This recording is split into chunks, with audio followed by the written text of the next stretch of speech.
오벳 에돔의 가물이라 하는 제목을 가지고 오늘 이제 가정의 달 마지막 주일입니다. 그래서 오늘 오벳 에돔의 가정의 복에 대해서 한번 생각해 보려고 합니다. 성악가 존 서덜랜드라고 하는 사람이 있었어요. 런던 심포니와 함께 연주를 하게 됐습니다. 소프라노고 그래도 영국과 유럽에서는 굉장한 알려진 음악가, 성악가였습니다. 연습을 하게 됩니다. 그래서 그의 그 곡의 제목은 당신은 내주는 살아계시고 하는 노래를 부르게 됐습니다. 처음 한번 오케스트라 맞춰 보니까 박수를 막 치는 거예요. 지휘자가 브라보 그러면서 모두 다 기뻐하고 감사하는데 한 번만 더 합시다 하는 거예요. 흔쾌히 그래 합시다. 그렇게 해서 아주 정말 프로답게 한 번 더 그 오케스트라 맞추어서 다시 연주를 하게 됩니다. 연주가 끝났습니다. 또 한 번만 했으면 좋겠습니다. 앵콜을 받고, 그래도 이거 리허설인데 하나의 그 관객을 불러놓고 하는 것이 아니라 연습하는 리허설에 그랬는 일이에요. 리허설인데 두 번째 또 한 번 맞춰보자는 거예요. 그 정색하라고 말합니다. 내가 좀 부족합니까? 그래 나는 사력을 다해서 프로답게 지금 찬양으로 연주하는데 좀 부족합니까? 아니 한 번만 더 해보자고.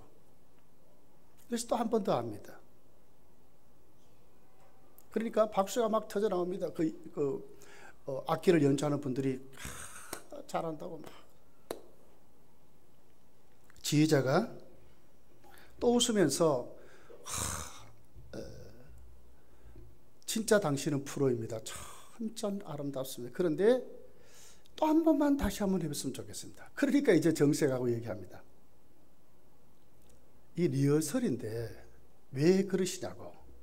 그랬더니 지휘자인 데이비스가 그에게 이렇게 말을 합니다. 지금 당신이 연주해야 될 곡은 찬양입니다. 찬양인데 그 제목이 내주는 살아계시고가 아닙니까? 근데 나는 아무리 이 찬양을 들어도 당신의 찬양에서는 하나님의 살아계심이 느껴지지 않습니다 하는 말이었어요. 아무리 잘 불러도 진짜 그 찬양곡답게 내주는 살아계신다고 말하면서 당신의 곡에는 하나님의 살아계심이 들리지 않습니다. 하나의 재주이고 기능일 뿐이지 감동이 되지 않습니다. 그래서 거기서 큰 충격을 받습니다. 나름대로 그래도 신앙이 좋은 줄 알았는데 그 지휘자가 지적하는 그 말에 충격을 받고 회개하는 마음으로 눈물이 범벅이 돼서 다시 한번 불렀다고 하는 일화가 있습니다. 여러분, 우리가 가정일을 보내면서 여러분과 저에게는 하나님은 살아 계십니까? 네. 여러분의 가정에는 하나님이 살아 계십니까? 네. 오늘 오벳 에돔의 가정은 우리가 성경의 주시에 보면 분명히 하나님이 살아 계셨고 오벳 에돔과 그 가문과 그 소유에 복을 주셨더라 이렇게 말했어요. 예수를 믿어도 정말 오벳 에돔 같은 이 자신도 복을 받고 그 가문도 복을 받고 그 모든 소유의 복을 받는 것 여러분 부럽지 않습니까? 단대에는 잘 믿어서 잘하는 분들 있지만 자식 때에 푹썩 무너지는 분들이 많아요. 제가 목회를 하면서 제 친구 목사님들 한국교회에 그래도 교회를 성장시키고 큰 부흥을 일으키는 분들의 모습을 보면 전부 가문이 좋아요. 이미 그 아버지 때부터 잘 심어놓은 가문들이었어요. 제 친구의 목사님들 보면 다 그렇습니다. 여러분, 오벳 에돔과 오늘 성경은 오벳 에돔에게 하나님이 복을 줬는데 큰 복을 줍니다. 그 가문의 복을 줍니다. 그렇게 해서 오늘 이 본문에 보면 하나님이 6가지의 복을 오벳 에돔과 그 가문에 복을 주는 장면이 있습니다. 첫 번째 복이 자손들의 다산의 복이었어요. 물론 요즘은 한둘 낳을까 말까 하는 이런 때이지만은 이때는 다산이 복입니다. 오늘 4절부터 쭉 읽어보면 특별히 이제 5절부터 오벳 에돔에게 하나님이 복을 주셨는데 특별히 자녀를 8명이나 낳게 되는, 그것도 아들을 8명이나 얻게 되는 복을 그렇게들 받습니다. 요즘 남녀 구별에 차이는 없어요. 그러나 이때는 아들을 못 낳으면 서방마저 내쫓김을 당했어요. 여러분 한나의 기도를 알지요? 근데 요즘은 안 그래요. 요즘 시대를 이렇게 만들고 이때를 지금 말하는 거예요. 오해하지 마십시오. 예. 그런데 8명이나 하나님이 복을 줬다는 거예요. 분명히 오늘 여러분 5절은 이는 하나님이 오벳 에돔에게 복을 주셨음이라고 말씀을 하고 있어요. 많은 복을 받는데, 그리고 그 아들들이 8명을 하나님이 주었다는 이 복이 그 아들 중에는 그래도 이런 아들 저런 아들 그런 뜻이 아니에요. 하나님이 8아들의 복을 줬는데 다 복을 받는 장면이 있어요. 두 번째를 보면 6절에 보니까 그 자손들에게 하나님이 복을 주는데 어떤 복을 주니까 다스릴 수 있는 복을 주시는 것을 볼 수 있어요. 그의 아들 스마야도 두어 아들을 낳았으니 그들의 조상의 가문을 다스리는 자요 이랬어요. 여러분, 모든 부모는 또 우리도 리더자가 되고 다스리는 자가 되기를 원하지, 남에 가가지고 종살이하고 다스림을 받는 그런 삶을 살아가기를 원하는 분은 아무도 없을 거예요. 그런데 오늘 성경에 보니까 이 모두가 다 다스리는 복을 받았다는 거예요. 원문을 보면 우두머리 이런 뜻이에요. 족장 이런 뜻입니다. 하나님이 그들에게 복을 주시는데 어떻게 복을 주셨느냐?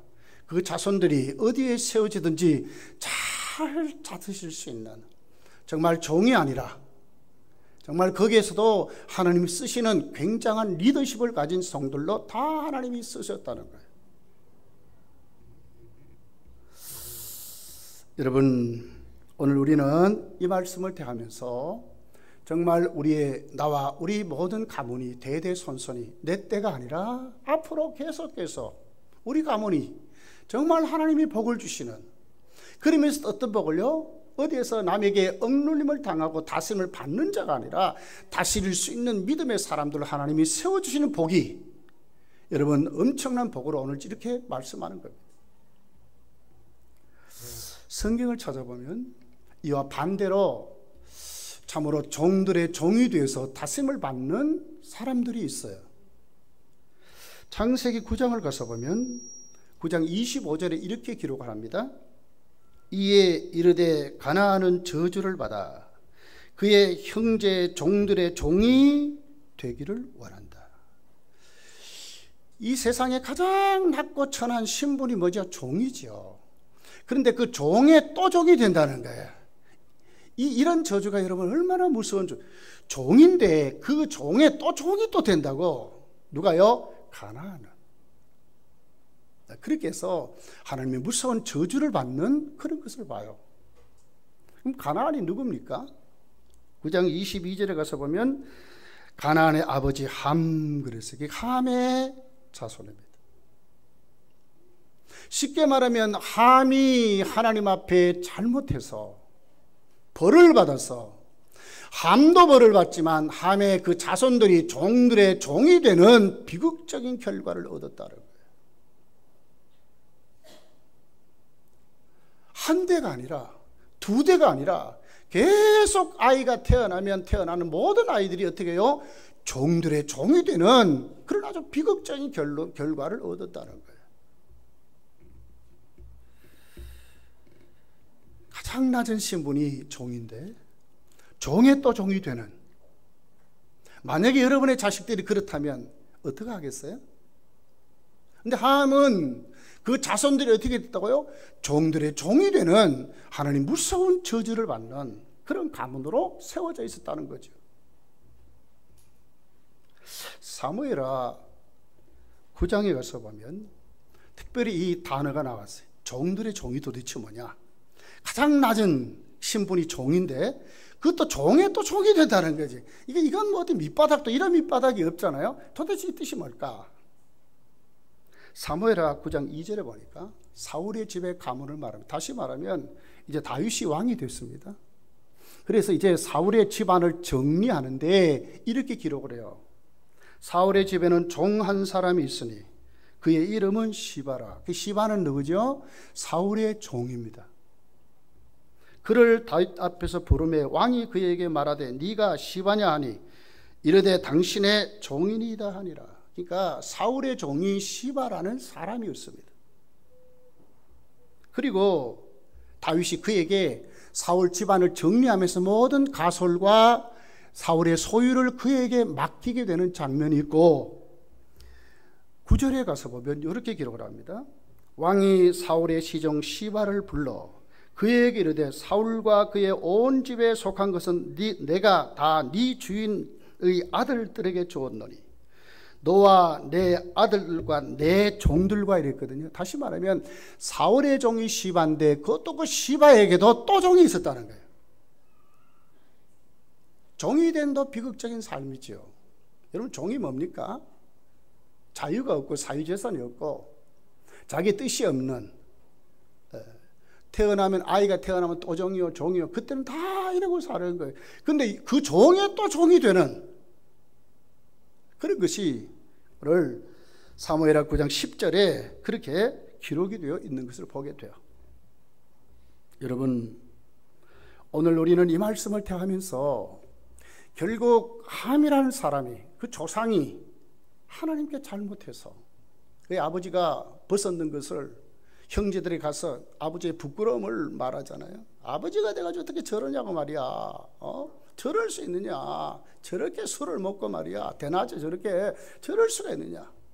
그런데 셈과 야벳은 어떻게 하죠? 뒷걸음 쳐가지고 아버지의 부끄러움을 안 보려고 뒷걸음 쳐서 자기들의 겉옷을 벗어서 아버지의 부끄러움을 덮어줬어요.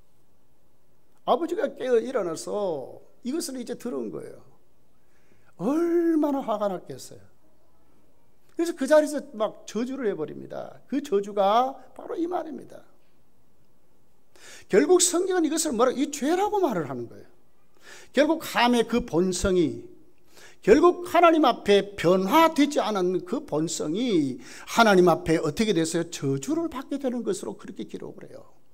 함 하나가 잘못해서 함도 저주를 받고 함의 자손들이 종 위에 종이 되는 저주를 받았다는 거죠. 오늘 이것은 우리에게 뭘 얘기하죠? 오늘 우리가 섬기는 오늘 모든 우리의 삶은 무엇입니까? 하나님이 달아보실 때에 오늘 내가 섬기는 이 섬김이 나만이 아니라 오늘 또 내 가문에게도 영향을 미친다는 거예요. 오벳에돔 한 사람이 하나님께 인정받으니까, 하나님께 복을 받으니까 오벳에돔만 아니라 그의 가문이, 그의 자손들이 어떻게 돼요? 하나님께 복을 받아서 자손의 복도 받았지만 남을 정말 다스릴 수 있는,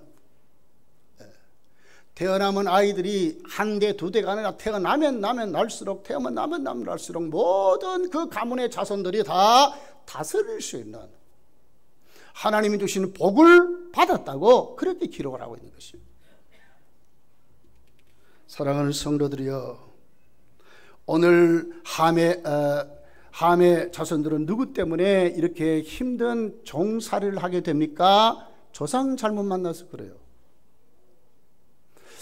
오벳에돔의 자손들은 태어나면 다 하나님의 복을 받아서 남을 다스릴 수 있는 지도자 CEO의 자리에, 족장의 자리에 이렇게 세워질 수 있는 힘이 어디 있었어요? 그 조상 잘 만나서 그런 거예요. 오벳에돔을 잘 만나서 그런 거예요.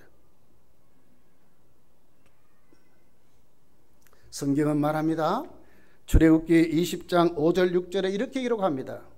그것들에게 절하지 말며 그것들을 섬기지 말라. 나 내 하나님은 여호와는 질투하는 하나님이신즉 나를 미워하는 자의 죄를 갚되 아버지로부터 아들에게도 3, 4대까지 이르게 하거니와 나를 사랑하고 내 계명을 지키는 자에게는 1000대까지 은혜를 베푸시느라고 말씀하고 있어요. 오늘 내가 하나님을 섬기는 이 섬김이 나로 끝나는 것이 아니라 내 후대에도 반드시 하나님의 복으로 유전되게 되는 것으로 성경이 그렇게 기록을 하고 있는 거예요. 오벳에돔 한 사람이 하나님께 복을 받았는데 그만이 아니라 그의 자손도 복을 받고 그의 모든 소유도 복을 받으면서 어떤 위치에서 복을 받았어요? 다스릴 수 있는 하나님이 쓰시는 지도자로서의 복을 받고 살았다는 것입니다. 똑같은 하나님 밑에서 하나님을 섬겼다 했지만 함은 하나님께 저주를 받아서 그의 자손들이 종 위에 종이 되는 비극적인 결론을 지었다고 성경이 말씀을 하고 있습니다. 이 가정의 달에 오늘 내가 섬기는 이 섬김이 여러분 그냥 섬기는 것이 아니라 오늘 또 내가 섬기는 이 섬김을 통해서 오늘 또 내 가문이 복을 받는다는 하나님의 복들을 여러분 가슴에 새기는 귀한 시간이 되시기를 예수님 축복합니다. 그러면서 6절을 보세요. 뭐라고 그랬어요? 큰 용사들이라는 단어가 있어요.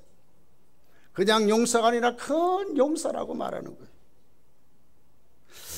원문을 보면 싸움을 잘하는 이런 뜻이 아니에요. 힘을 가진 이런 뜻이 아니에요.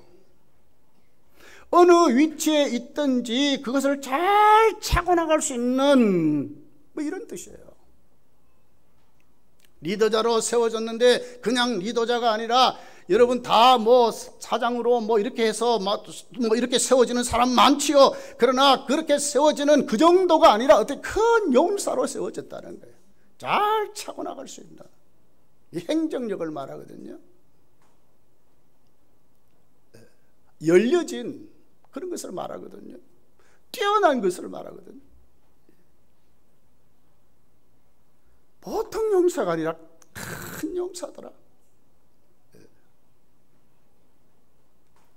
또 7절 9절에 가서 보면 뭐라고 기록하죠? 능력 있는 자들을 기록을 해요.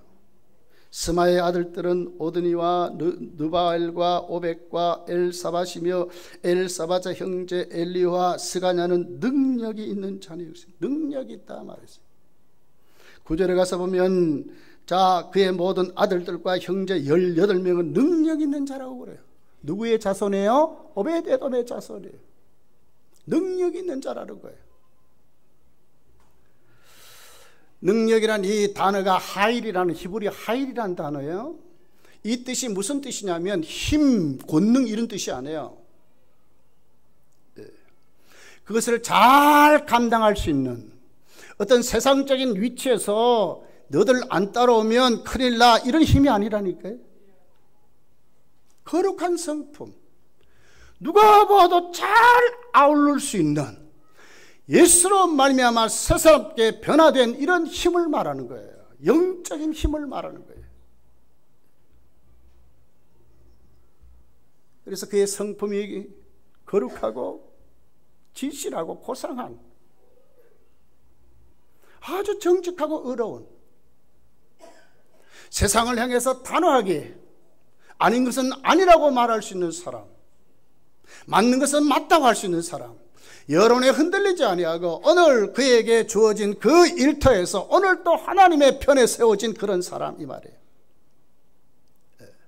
오늘 새벽에 오늘 주일 아침 예배에 사도행전 27장을 설교를 했습니다. 유라굴로 강풍 앞에 그들이 그렇게도 원했던 돈을 잘 벌어서 앞으로 그렇게 하려고 했던 그 모든 무역의 물품도 바다에 다 내어버릴 수밖에 없어요. 먹지도 못합니다. 얼마나 힘들었는지 생명을 구원의 소망마저도 여력마저도 다 잃어버렸습니다. 모두 다 그렇게 됐습니다. 그럴 때 누가 일어났어요? 누가 거기에 참 리더를 세워줬어요? 바울이라는 아무것도 가지지 못한 하나님의 종이었어요. 안심하십시오. 나는 하나님을 믿습니다. 하나님이 여호와의 사자가 어젯밤에 나에게 말씀했습니다. 바울아, 반드시 로마로 가리라. 너와 오늘 여기에 탄 모든 사람이 머리털 하나도 다치지 않도록 반드시 너희가 로마로 가리라는 하나님의 음성을 듣습니다. 그리고 자신 있게 말하는 것입니다. 이런 것을 말하는 거예요. 다 거짓말하고 다 수단 방법을 가르지 아니하고 다 그런 삶을 살아는 거기에 나는 정직하게 사는 거예요. 나는 거룩하게 사는 거예요. 나는 거기서 뚜렷이 하나님의 복음 위에 떼어서서 그렇게 말하는 거예요. 이런 사람이 능력이 있다고 아는 겁니다. 여러분 사도행전 1장 8절에 보면 성령이 임하면 너희가 뭘 받아요? 권능을 받아서 사마리아 땅끝까지 예수 그리스도의 증인이 된다 그랬죠. 이 권능이란 그런 단어예요. 성령의 권능이 임해서 무엇이 왔습니까? 정말 땅끝까지 예수의 사람으로 예수 그리스도의 증인으로 살아갈 수 있는 힘, 이게 능력이에요. 한 사람이 아니라 오베드에돔의 모든 자손들은 그런 삶을 살아갔다고 하나님이 어떻게 복을 주니까 그렇게 되었답니다. 자, 그러면서 8절에 가서 보면 그 능력이 한두 사람에게 있는 게 아니에요. 하반절에 보니까 그의 아들들과 그의 형제들은 다 능력이 있었다는 거예요. 어떻게 됐다고요? 다 능력이 있었다는 거예요. 하나님이 복을 주니까 그 외에 예외적인 사람이 아니에요. 여러분 자식 키워보면 알잖아요. 다 순종하고 다 하나님의 사람으로 사는 게 아니죠. 그 중에는 꼭 이상한 골동품 같은 자식들이 있어요. 속을 썩이고. 근데 오벳에돔의 가문에는 어떻다고요? 다 능력이 있다는 거예요. 하나님이 복을 주니까 다 능력이 있었다고 말씀을 하고 있는 겁니다. 8절에 또 이렇게 말합니다. 이는 다 오베데돔의 자손이라 그들과 그의 아들들과 그의 형제들은 다 능력이 있어 어떻게 돼요? 그 직무를 잘 하는 자네 그랬어요. 잘 감당하는 자라는 거예요. 능력이 있는 것으로 여러분 가만히 있으면 어떻게 되겠어요? 여러분 기도만 하고 가만히 있으면 됩니까? 그 삶을 살아야죠. 똑같은 것입니다.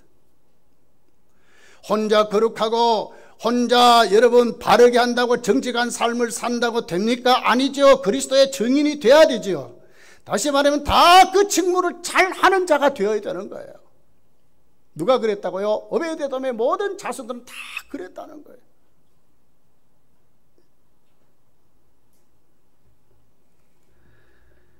그래서 어떻게 합니까? 62명이었다. 그러니까 오벳에돔의 자손은 62명인데 다스리는 자들이었고 어떻게 됐어요? 큰 용사고 능력이 있고 다 능력이 있고 그리고는 그 직무를 잘하는 사람들. 여러분과 여러분의 가문도 그러고 되고 싶지 않습니까? 나는 정말 저의 가문이 이렇게 됐으면 좋겠어요. 62명이나 가문 대대손손이 이런 축복을 받고 그렇게 살아갔다고 말씀을 하고 있습니다. 자, 그렇다면 우리가 오늘 이 비밀을 우리가 알아야 되잖아요. 어떻게 해서 오베데돔이 그 가문과 그 소유와 모든 그 자신이 복을 받는 이런 삶을 살아갈 수 있었을까 하는 거예요. 어떻게 인터넷 뉴스를 보면서 고 김대중 대통령 처남 이성호 씨에 대한 기사가 떴는 것을 읽어봤어요. 이성호 씨가 그 이효 여사의 맨 마지막 동생이래요. 맨 막내 동생이래요. 김대중 대통령이 대통령 시절에는 참 크게 쓰임을 받았습니다. 동교동계 또 그 연구센터의 모든 살림을 맡아서 다 그렇게 관리하고 다 그랬다는 거예요. 큰 복을 받았어요.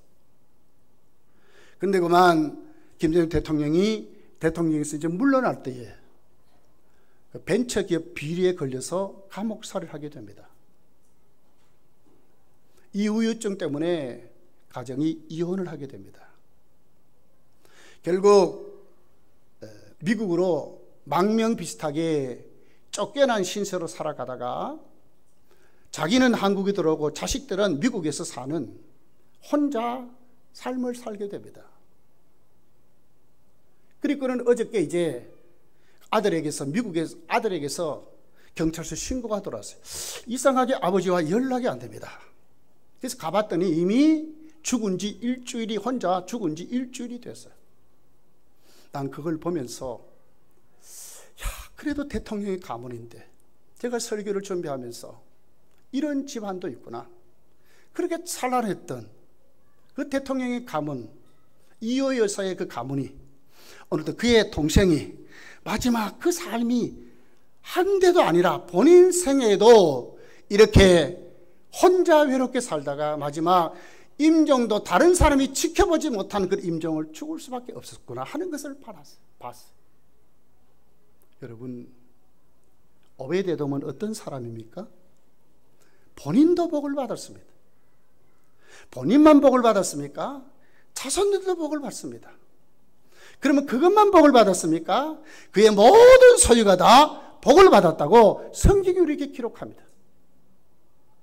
여러분과 저의 우리의 삶과 우리의 모든 가문의 앞으로의 대대손손이 오베데돔 같은 가문을 이루시기를 예수님 축복합니다.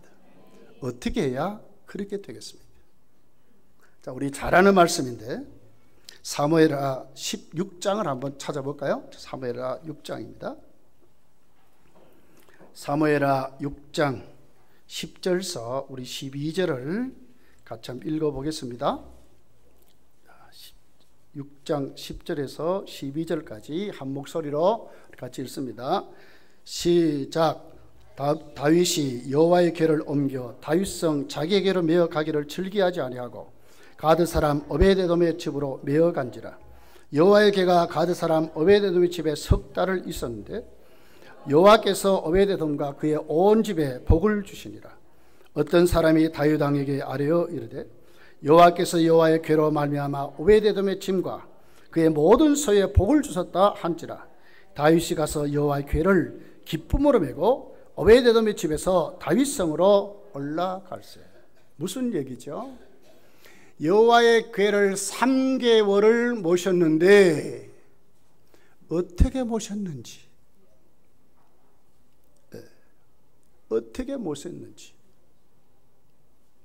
다윗이 지금 여호와의 궤를 모시려고 하다가 잘못 모셔서 웃사라고 하는 사람이 그 자리에서 죽습니다. 이걸 바라보고 다윗이 무서워 벌벌 떨면서 어찌 내가 이런 현장에 이런 무서움 속에 어떻게 이 궤를 모실 수 있겠는가. 그렇게 해서 오늘 가드 사람 오벳에돔의 집에다가 잠시 옮겨놓은 것뿐입니다. 쉽게 말하면 피난처지요. 이때는 힘도 없고 아무것도 아닌 자였습니다. 누가 벌벌 떨면서 지금 저 앞에서 자빠지는데 누가 이렇게 이 일을 하겠습니까? 그런데도 오베데돔은 순종하는 것을 보게 되면 그들이 보기에 만만한 자입니다. 그런 그가 오늘 3개월을 법궤를 모셨는데 어떻게 모셨는지 성경은 구체적으로 본문은 말씀하지 않지만 이 궤를 모신 것 때문에 복을 받았다는 것으로 말씀을 하는 거예요. 사무엘하 6장 1절부터 보면 다윗이 모시려고 하는 게 있어요. 그냥 모시는 게 아니에요. 여기 보면 3만 명을 동원해서 법궤를 모시려고 합니다. 지극정성으로 모시려고 했어요. 그냥 모십니까? 5절에 가서 보면 다윗과 이스라엘 온 족속이 잣나무로 만든 여러 악기와 수금과 비파와 소고와 앙금과 재금으로 여호와 앞에서 연주하더라고 그랬습니다. 찬양하면서 아주 정말 정성 들여 모시려고 했는데 오늘 자기들의 눈앞에서는 제사장의 아들이 뛰는 그 법궤를, 여러분 보세요. 이 산에서 내려옵니다. 지금 아비나답의 집 산에서 내려옵니다. 산에서 내려오면 수레에다 법궤를 쓰러서 그러면 어떻게 돼요? 수레가 덜컹덜컹덜컹 할 거 아닙니까? 그러다가 잘못하니까 수레에서 떨어지려고 하는, 그랬더니 어떻게 해요? 우사가 가서 탁 붙드는 것 뿐이에요. 그런데 거기에서 하나님이 진노하셨다고 그랬어요. 그리고는 우사가 그 현장에서 죽습니다. 다윗이 잘못하려고 하는 게 아니에요. 잘 모시려고 했어요. 그러나 바르게 모시지 못했는 것 뿐이지요. 그죠? 잘 모시려고 했어요. 네. 조금 전에 아비나답 집에서 지금 몇 년 만에 돌아옵니까? 20년 만에 돌아오는 거예요. 20년 동안 아비나답이 자기 집에서 법궤를 모셨는데 오늘 마지막 결론이 뭐예요? 자기 아들이 그만 죽어 자빠지는 무서운 저주를 받게 되는 거예요. 자, 3개월 동안 법궤를 잘 모셔서 이런 복을 받았습니다. 분명히 3개월 잘 모셨기 때문에 복을 받았어요. 이게 무슨 뜻일까요? 복을 받을 만큼 3개월 하나님께 잘 모셨다는 뜻 아닙니까? 3개월을 그냥 보낸 게 아니에요. 정말 성경에 말하는 대로 정말 하나님을 사랑하고 정말 하나님을 잘 섬기는 그런 마음으로 법궤를 잘 모셨다는 거죠. 사무엘하 6장 12절에 이렇게 기록합니다. 어떤 사람이 다윗 왕에게 아뢰어 이르되 여호와께서 여호와 궤를 말미암아, 그러니까 뭐죠? 자, 오벳에돔이 3개월을 잘 모셔서 하나님께 복을 받습니다. 그런데 누가 확인해요? 사람들이 보아도 오벳에돔의 가정은 하나님께 복을 받았는데 오벳에돔과 그의 자손과 그의 모든 소유가 복을 받았다고 누가 확인해요? 사람들이 지금 그렇게 확인하는 거예요. 누가 보아도 저 사람들은 예수 잘 믿어서 복을 받았다 확인하는 거예요. 그리고 이 본문을 역대상 13장에 가서 보면 자세하게 또 다시 반복하며 기록을 했어요. 13절 14절 보면 이렇게 말합니다. 여호와께서 오벳에돔의 짐과 그 모든 소유의 복을 내리셨다고 그랬어요. 사람들만이 아니라 오늘 이 역대상 13장은 뭐라고 그런다고요? 오벳에돔과 그의 자손과 그의 모든 소유가 하나님이 주시는 복으로 하나님이 그렇게 복을 내리셨다고 그렇게 말씀하는 거예요.